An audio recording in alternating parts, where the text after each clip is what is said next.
യുൻഫിഖൂൻ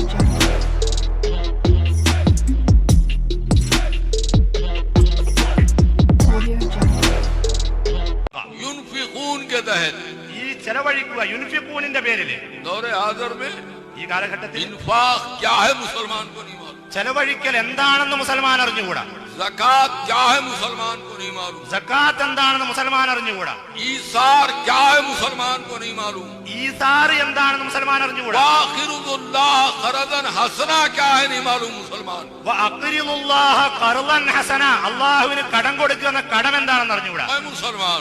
ഞാൻ മുസൽമാനാണെന്ന് പറയും ചെയ്യും. और करो, ആലോചിക്കണം. फिर सरकार फरमाते हैं പിന്നെ റസൂലുള്ള പറയുന്നു, अल्लाह जब मुनाफिक को दौलत देता है, मुनाफिक खूब समझो, അല്ലാഹു തആല മുനാഫിഖിന് കപടവിശ്വാസിക്ക് ധനം നൽകും. ആർക്ക്? മുനാഫിഖിന്. क्या करता है वो? മുനാഫിഖ് എന്താ ചെയ്യാ? ऐश और तायुशात में दौलत खर्च करता है। ഈ സ്വത്തും സമ്പത്തും തന്റെ സുഖജീവിതത്തിനും സൗഖ്യത്തിനും വേണ്ടി ഉപയോഗിച്ച് അതിൽ ചെലവഴിക്കും.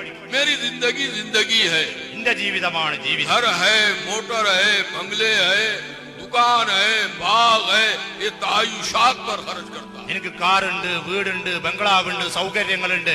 ഇങ്ങനെ ജീവിത സൗഖ്യത്തിൽ മാത്രം ചെലവാക്കി. फिर अल्लाह फरमाते हैं, അവന മുനാഫിഖിന്റെ അടയാളം. सारे दो आलम इरशाद फरमाते हैं, റസൂലുള്ള വീണ്ടും പറഞ്ഞു, अल्लाह काफिर को भी दौलत देता है। അല്ലാഹു തആല കാഫിറിനും സമ്പത്ത് നൽകും. क्या अलामत है उसकी? എന്താ അതിന്റെ അടയാളം? उन्हें वक्त जमा कर देता है, അവൻ വെറും ഒരുമിച്ച് കൂട്ടും. खर्च नहीं मालूम उसको। അവന് ചെലവാക്കാൻ അറിയില്ല. जरा रहम करो अपनी जानों पर। നമ്മൾ കൃപ ചെയ്യണം ജീവനിൽ.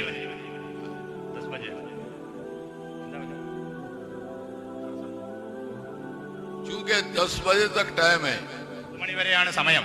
मजमून अधूरा, വിഷയം അപൂർണമാണ്. मैं माफी चाहता हूँ आप। ഞാൻ ക്ഷമ ചോദിക്കുകയാണ്. अल्लाह अगर जिंदगी बाकी रखा, അല്ലാഹു തആല ജീവിതം നൽകിയാൽ इंशाअल्लाह ഇൻഷാ അല്ലാഹ് फिर हम सुनेंगे। വീണ്ടും നമ്മൾക്ക് കേൾക്കാം. गुजारिश ये है, നിങ്ങളോടുള്ള അപേക്ഷ